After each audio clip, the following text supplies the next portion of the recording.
Hi, I'm Todd Wente, and this is the Daily 180, 180 seconds of motivation and inspiration intended to help you take action and improve your life. Today is episode 248 of the Daily 180. I guess I shouldn't say today, but that's where we're at. We're here in my work office, taking just a few moments to be able to make sure that we're moving this project forward. And today we're going to be talking again about tempering in the mental emotional facet. Now, remember, when we're talking about tempering, we've been talking in this particular context about taking some action that might seem counterintuitive to what it is that we normally would be pursuing. In the mental emotional facet, there's an area that I want to talk about, and that area is curiosity.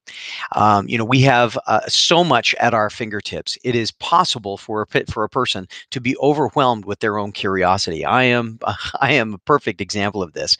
There are a lot of times that I will find myself exploring on the internet, exploring an idea or a concept. I'll type in a search term because it's related to something that I'm doing at work, or maybe it's related to some kind of a project that I'm working on for the Daily 180 or for someplace else, maybe my blog, or maybe an academic research piece that I'm doing. And then all of a sudden, I find more information, and this information starts coming at me. And a simple search term that I put in can result in, well, if I put it in Google, hundreds or thousands of pages, millions of responses potentially, of which I'm probably going to get to about 15. But even those 15, depending on the way that I go through those and depending on where I find them, when I find them, I might find links in those that then have me digging even a little bit further and going deeper and deeper into a rabbit hole of sorts where I'm getting more and more information. Is this a bad thing? Well, I guess it depends on who you talk to. In my own personal experience, I'm not so sure it's a bad thing, but I am sure of this: it can lead us to be overdone. We can spend too much time being too curious and not getting anything else done. It can also lead us to question some of the pieces that we use to hold up ourselves, to prop up our thought processes and the routines that we build for ourselves. Is there a place for this? Absolutely. But sometimes we need to take a break from that curiosity.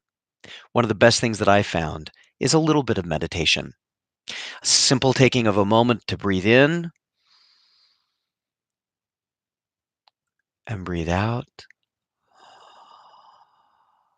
can slow down some of the craziness that comes occasionally with being a little too curious or giving our curiosity a little bit too much free rein.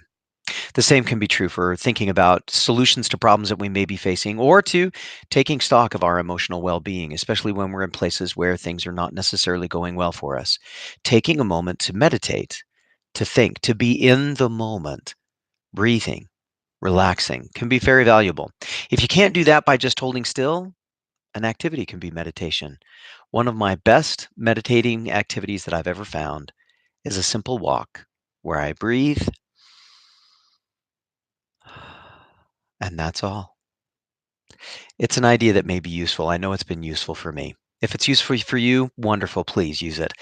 If you like what we're talking about here on the Daily 180, please feel free to give us a thumbs up, give us a share, join us, subscribe for the rest of the journey. In the meantime, go forth and conquer. We'll see you next time.